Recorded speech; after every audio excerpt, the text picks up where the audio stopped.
Hey everybody, welcome back to another episode of Becoming a Powerhouse Brand. I'm very excited today. We've got the lovely Ranya Ahmed on, who's going to talk to us about human design, and in particular the line six, which I'm a line six, I'm a 6-2 generator. So Ranya, welcome to the show. Thank you so much, Jackie, and thank you for having me. I'm very, very, very excited. Thank you. Could you tell us, for those people listening that maybe don't know what human design is, if they haven't heard any of the other episodes I've done, what is human design? How can it be used? And how did you get into this? Wow, this is a long story. Are you ready for it? I'm ready. Let's go. Okay, so in 2020, I stepped into the personal growth journey in like seriously. Like I've always been loving reading books, self-help books, but like in 2020, when the world shut down, we had a long time, to figure out what we want to do. And for me, it was personal growth, 100%, the leadership and who I can become, as the best version of myself. And that's when I came across human design for the first time. And I was like mind blown. I didn't have a clue what people were talking about.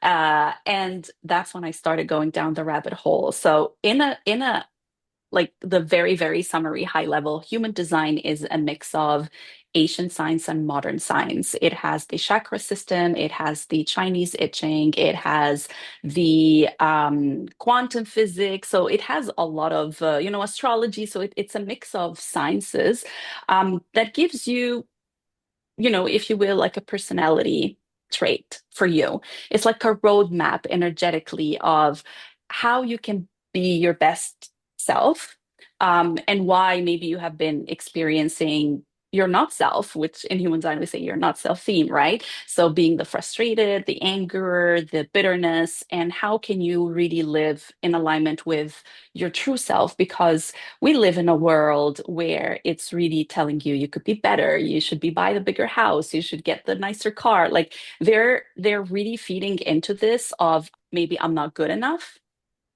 And human design bring you back to your truth of no, I'm great actually. You know what I mean?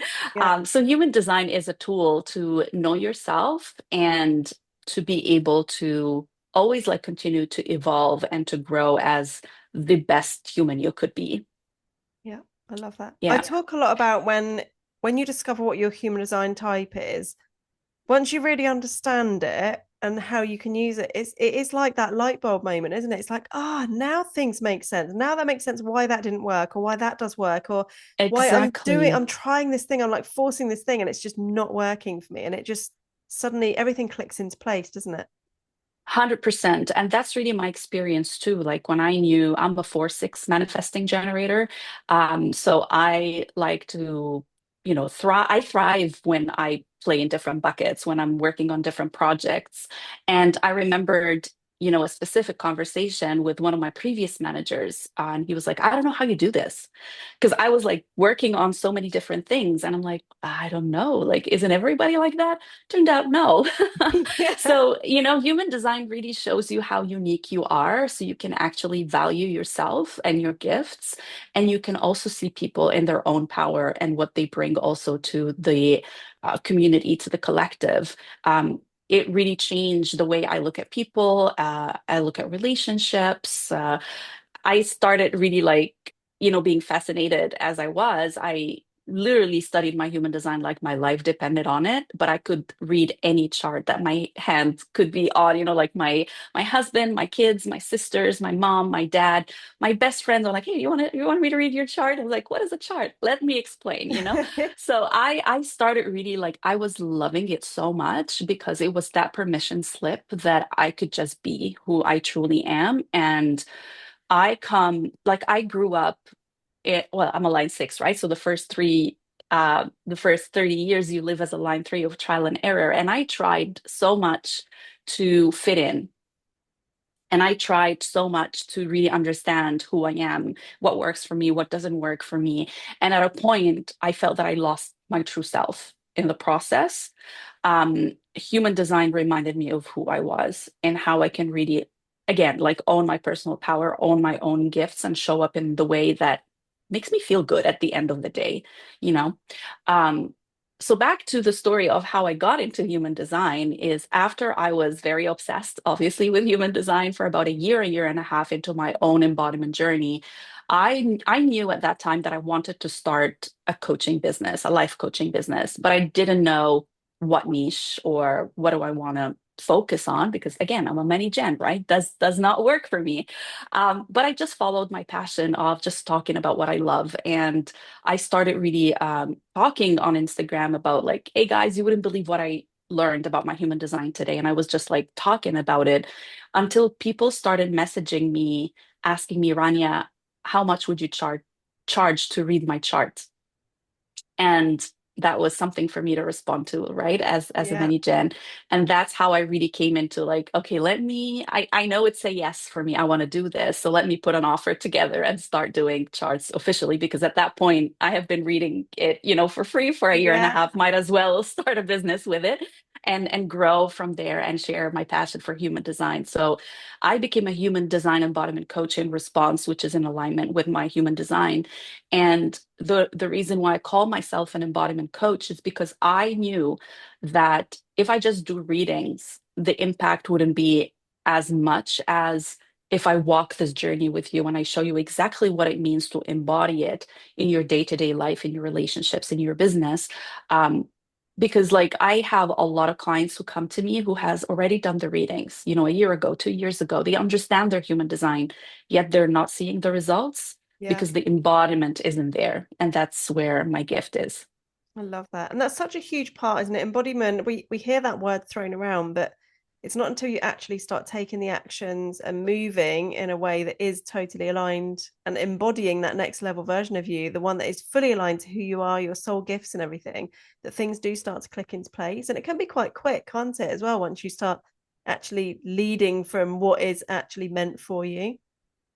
Yes, there are things that you can definitely, like I say, once you see it, you cannot unsee it. So, for example, the waiting to respond. And when I explain this to my clients of the concept of pay attention to what's happening outside of you, there's always something for you to respond to and how to listen to their sacral response.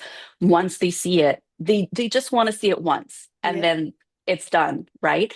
But then there are bigger things that you need to embody depending on the conditioning that you have, meaning like the story you've been telling yourself and how long have you been telling yourself the story and what work needs to be done so we can let go of that and create a new story, right? Whether it's about your worth, I think it's a big one. The feeling of I'm good enough, right? Yeah. And There that's are other huge, isn't areas in it? Like not feeling good enough is so huge, particularly for women.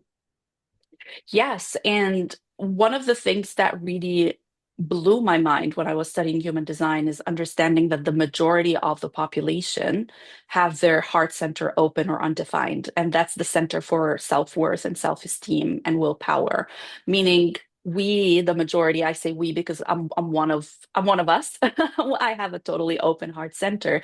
And we don't have a consistent sense of value from within us.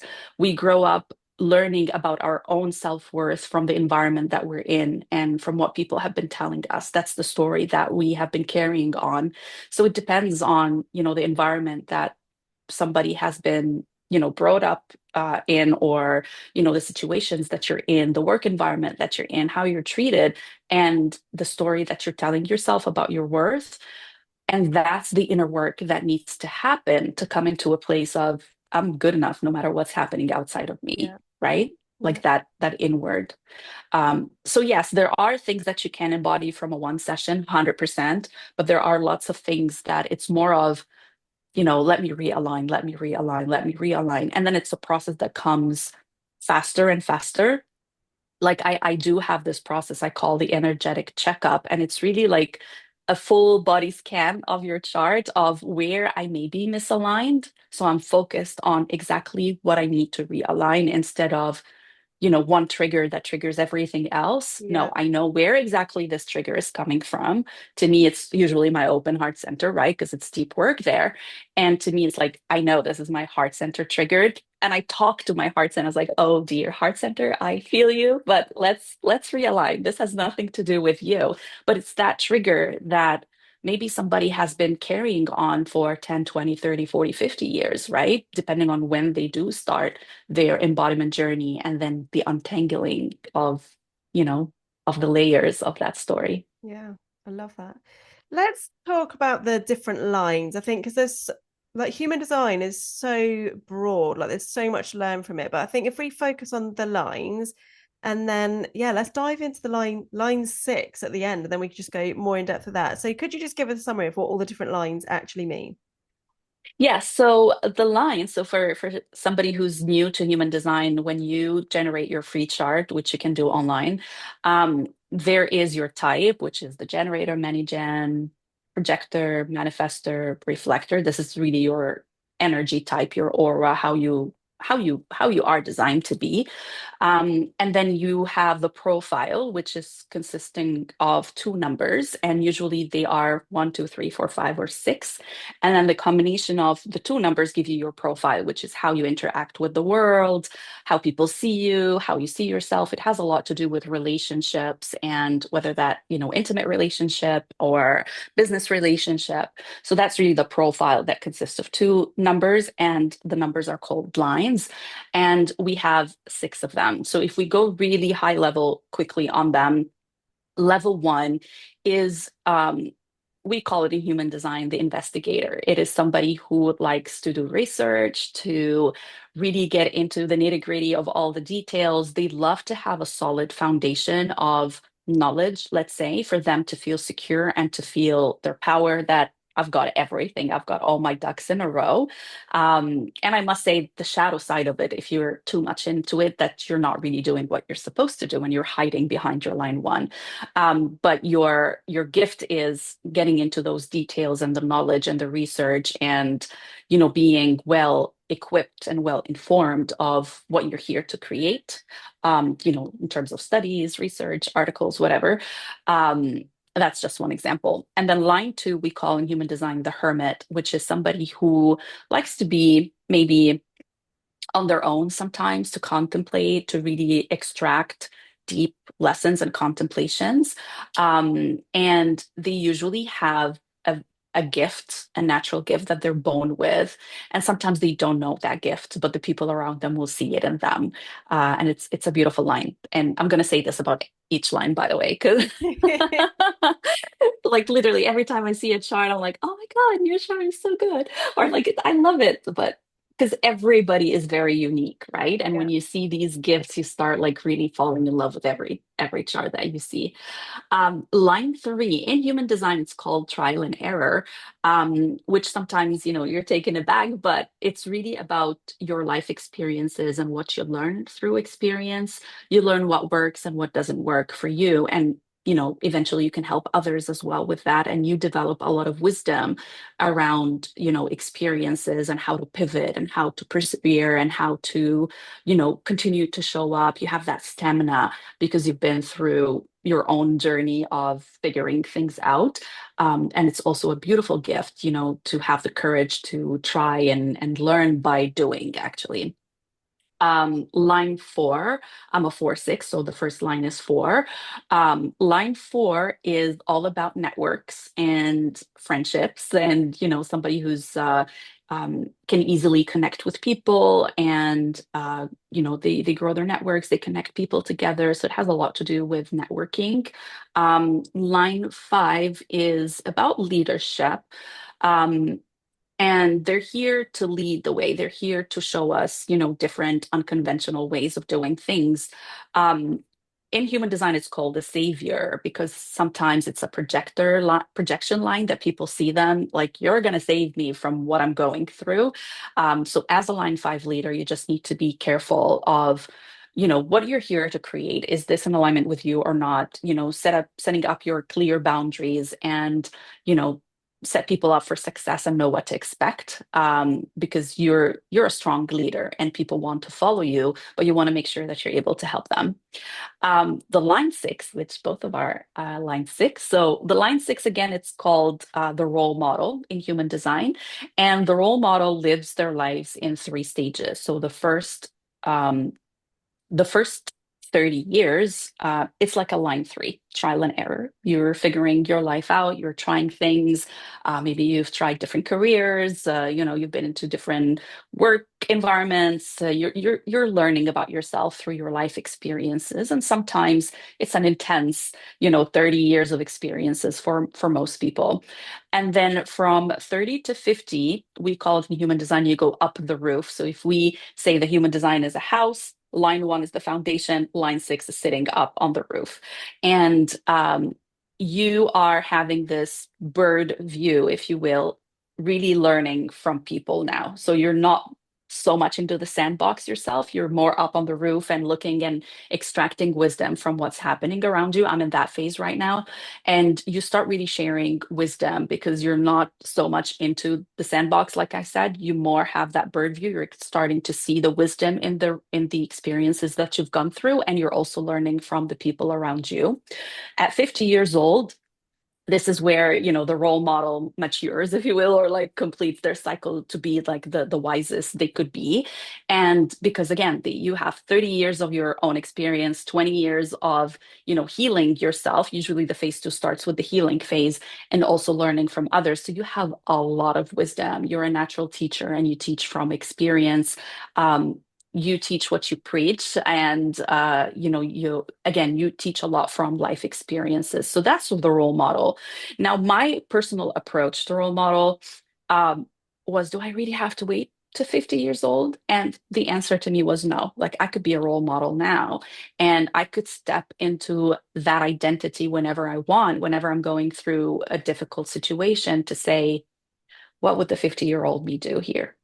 Right? Or what would the role model Rania do here?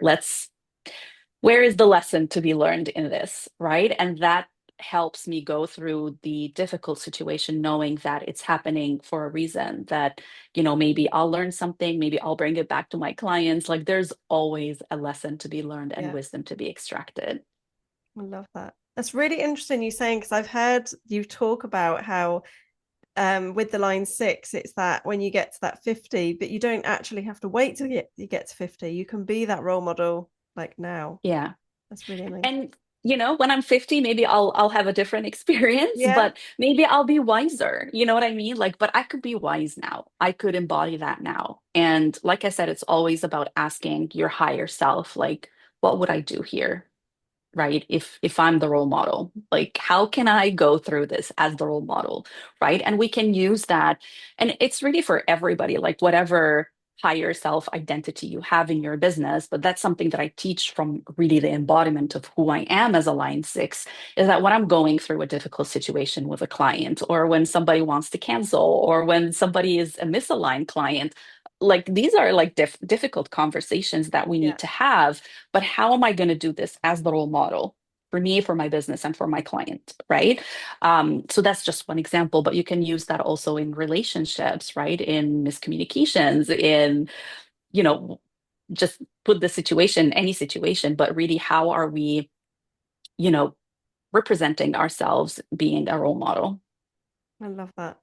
I love it. And it's just like there's always more to learn, isn't there? It doesn't matter like how much. 100%. Yeah. 100%. Do you And find you that know as what? well? Like obviously you're like a human design expert. Do you find you're always still learning more about yourself? 100%. 100%. And I did a quick I think a story or something on my Facebook, and I talked about this in my inner circle. I had been embodying my design for 5.5 years, coming to 6 years, like literally in January, 6 years of this work.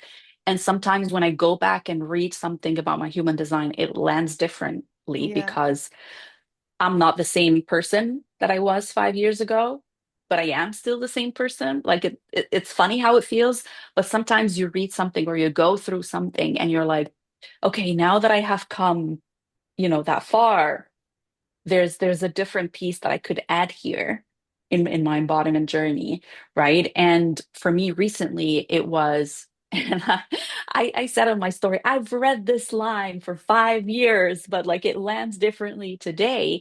And it was about me being so resourceful that I am designed to increase the resources for others. I did not understand that 5 years ago. Okay. I do understand it now. I do understand it now because I have been in coaching containers that, maybe I got them for a great deal and they're like tens of thousands of dollars now. And I'm like, how? Like, why me? Right. But then I understood because I'm being exposed to things as a line six and as part of me being resourceful. That's part of my design. And now I know, and I'm paying more attention to these things of I can actually take this resource and Yeah. increase it for others. You know what I mean? And that landed this year, 5.5 years ago, even though I'd been reading this for 5 years, right? So there are different parts of your design. The more you become your authentic self, the more you start really seeing the word differently, right? Seeing people differently, valuing them in a different way. And then you start really, it just keeps evolving and it's just so beautiful, so Yeah. beautiful. Do you see human design being something that a lot of people now introduce into their offers? Because I know from my own journey myself over the last couple of years and having worked with coaches, mentors over the years, that there's obviously so much strategy is so important in terms of scaling your business. Like it is, you do need strategy, you need that masculine energy, you need the systems and all of that kind of thing. But actually, the embodiment piece, the understanding who you are, the soul alignment and everything is essential to be able to scale with both sides, both the feminine and the masculine energy. Do you see more and more people kind of introducing this work into their coaching practices going forward, and even businesses? Because I know a lot of businesses are actually like getting external experts in this kind of work to support with their employees because it creates better workers for their business. Yeah. Yeah, absolutely. There are a lot of people that believe in this work and they're integrating it one way or the other.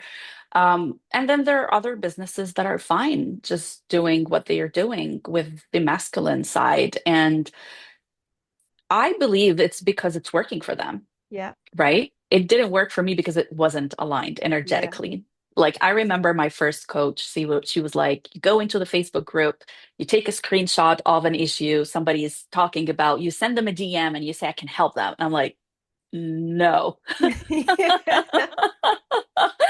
And honestly, like I tried. Like I would go, I would find it, I would screenshot it, and then I would freeze. My sacral was like, we're not doing that. We're Yeah. not doing that, right? But other people, they're fine doing it and it works for them, and that's Yeah. fine, right? Like I find all these strategies, all these books about marketing and tools and strategies and funnels, they all work. They all work. That's why they exist. But which one are you going to pick that feels good for you to say, I love doing that. This is the Yeah. way I want to show up. And then it works, right? Versus me trying to cold DM somebody with a screenshot.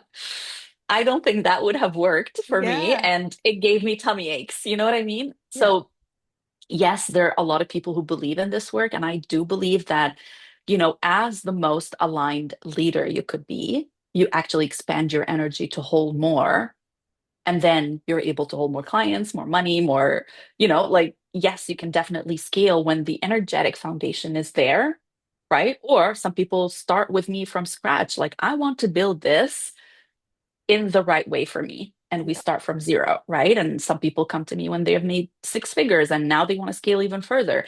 So, yeah, long story, but short story, yes, definitely more energetics. But again, for people who's not feeling it because whatever they're doing has been actually aligned with them and maybe they don't know it, they're fine and they're successful too. And that's okay. We can coexist.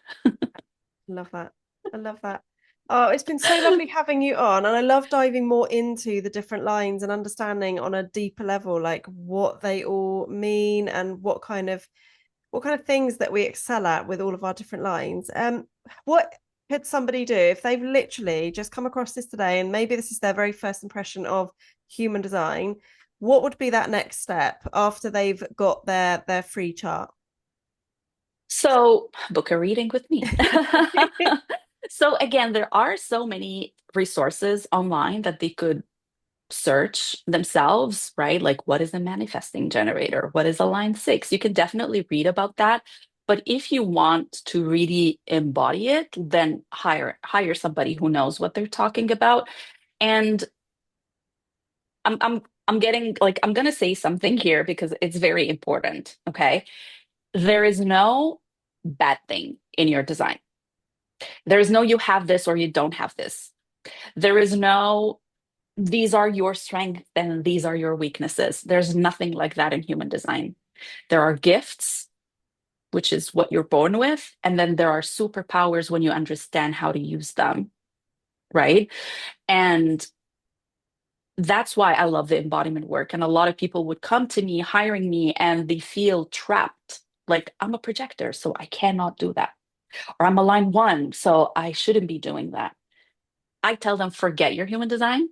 Let's just have a conversation. And we bring up that passion in them, and then I'm like, okay, let's bring back human design and see how we can do that in alignment with you. Yeah. So human design is here to empower us and never to put us in a box that says I cannot do this because that's my human design. I do not believe in that. And I believe when you are taking the pieces that resonates with you first and embody them, like I said, other things are going to fall into place Yeah. later on in the journey, right? So I would say if this is like your first exposure to human design, having a human design reading, I do have something I call them human design alignment sessions. So it's not just the reading of this is what it means. It's more of a conversation and let's bring you there, right? So an alignment session or a reading session would be a good start, and then the embodiment journey starts. It kicks in from there. Just be patient with yourself. Human design is not a switch on and a switch off. Like I have been like this for 40 years and now I get to live like that. It's not going to Yeah. happen, right? So be patient with yourself, a lot of self-love and self-compassion, and just enjoy the ride, right? So it's not the end of the world if we're misaligned, but it's great awareness to know that I've got work to do here and let me do it. I love that. And you can do this at any age, can't you? This is literally our human design is what we're born with. So whether you're like in your Absolutely. teens, a child, an Absolutely. adult, in your 50s, retired, whatever. Absolutely. Now that you've known about human design, go dive into it, right? Like I came across human design. I was what, 37, 30 something? Like I'm 42 right now. Um, so it's a little bit later in the journey. And I was like, oh, I wish I knew that when I was in my Yeah. first 30 years of Align Six. I wish somebody told me that, or I wish somebody told me I'm an emotional authority. I'm not a sacral. And that's why I Yeah. have been doing these mistakes. So definitely you can do this work, a little bit when you're 30, 40, 50, like 60, like whatever, right? But knowing it, how are you going to impact others with it as well? So now that I know it, I know how to deal with my children. So I'm trying to put into them the human design embodiment as much as I can based on their age. Um, Parenting by design is a big thing that, we could definitely do for our kids so they can grow up knowing themselves Yeah. in a Making the right world that is decisions for them trying as to take well. them all the different directions. They can really stay grounded, Yeah. and come back to their truth. I love that. How amazing would it be if at the age of like 16, when we have to start making decisions as an adult that you're just not Yeah. ready for, if you knew what your human design was and what is actually aligned to you, what feels good and what your superpowers are, that would just Yes, like put you through. 100%. And I have two of my clients who had teenagers. They booked a session with me so I can tell them, okay, this is Oh, the way you're wow. designed to make decisions. If your friends do this, this is your own way. And it was just so beautiful to expose them to something like that. Now it might be a little bit, you know, maybe they don't understand the whole concept, like my daughter, she's 14. I've already done her reading when she was 11, so, but I always talk to her about her emotional authority versus my son is a sacral authority. So the way I'm asking for information from them to make a decision is different. But yes, absolutely. If we're able to do that, at least teaching them how to make the right decisions for them, at least that, that Yeah. would be something that's a gift that we give our kids. I love that. Oh, thank you so much for coming on the show. It's been a really good episode. I hope if you listen to this, you've got some really good takeaways. Please make sure you go and follow Rania online. You're on pretty much all the platforms, aren't you? Facebook, Instagram, everywhere. Yes, I'm on Facebook and Instagram, both of them. Perfect. I will pop the links in the show notes below. Please do make sure you go and do that. I'm also going to pop a link in as well for going and getting your free chart reading if you haven't already done so. But yeah, thank you for coming on the show, Rania. Thank you so much for having me, Jackie. I really enjoyed the conversation. Thank Thanks, you. guys. Bye.